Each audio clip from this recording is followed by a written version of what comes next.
What's up, guys? A lot of NFC South news swirling around the last week, last few hours. Adam Schefter and some others jumped the gun on Brady officially retiring, but we still don't know. But Sean Payton is officially retired, so that would seemingly open up a door for Atlanta and ourselves. But right now, the Panthers kind of make my brain hurt. That's why I haven't done too many videos, but positive vibes only and keep pounding. So I wanted to come on here and give my thoughts on the latest coaching staff hires of Bob McAdoo, offensive coordinator, and Chris Tabor, which I'm really, really excited about from the Chicago Bears. I'll start with Chris Tabor because he's got a wealth of experience. The last 3 years, he's had a special teams Pro Bowler. Jeremy Grant could follow Chris Tabor.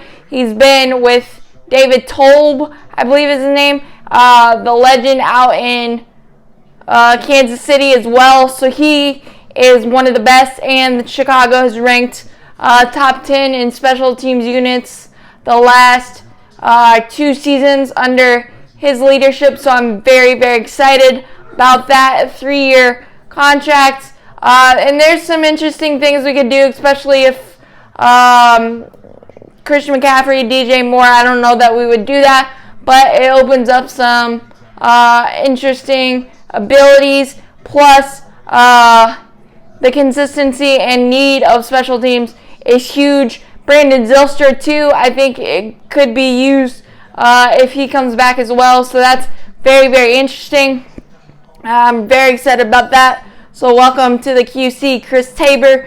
And Bob McAdoo, offensive coordinator, definitely doesn't give me the warm and fuzzies or rock star vibes, but I'm willing to see what happens because, 1, we have to, but 2, he has a bunch of experience, 15 plus years. The big thing that worries me is that the Giants in his heyday struggled with Eli Manning at the controls. The team struggled with 3rd and 4th and shorts, and the Panthers have been brutal in that area. So I hope that cleans up. But I really do think that Bob McAdoo has a lot to work with. DJ Moore, Robbie Anderson, Tommy Trimmel, Christian McCaffrey, depending on what we do there.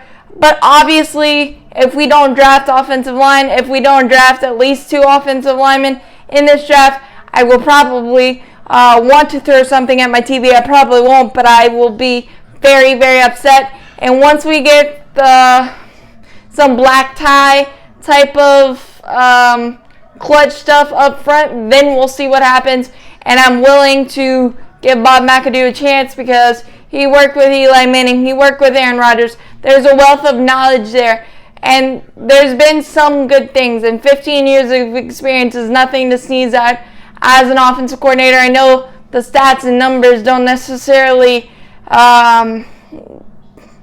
give you the warm and fuzzies like I like to say. But it is what it is, and we'll see what happens. But you got a lot of things to work with, and I hope we'll start using DJ Moore as a Debo Samuel type and Shi Smith and do those reverses, do something more different, more creative to kind of help open up those holes for running backs. And Chuba Hubbard was really, really good this year. Amir Abdullah could be an interesting piece on special teams if he comes back. And just using a stable of backs. We've seen it work with San Francisco. Yes, they have a quality, much better offensive line. But offensive line is the big key. And then I think we can better judge Bob McAdoo and what he can do with the QB position right now occupied by Sam Darnold. But I think he has a wealth of knowledge for offenses and the quarterback position. But it's definitely a little bit of an underwhelming hire. But we are where we are, so you just gotta go with it. And I'm always gonna be a Carolina Panther fan, so that is not going to change. And I really like the Chris Tabor hire. Like I said, that's why I started with it. And, I mean, Scott Fitter and Dan Morgan know what they're doing. So I feel like they are going to put us in the best position possible. I know one pick in the first 100 is a little, really, that's not where we need to be.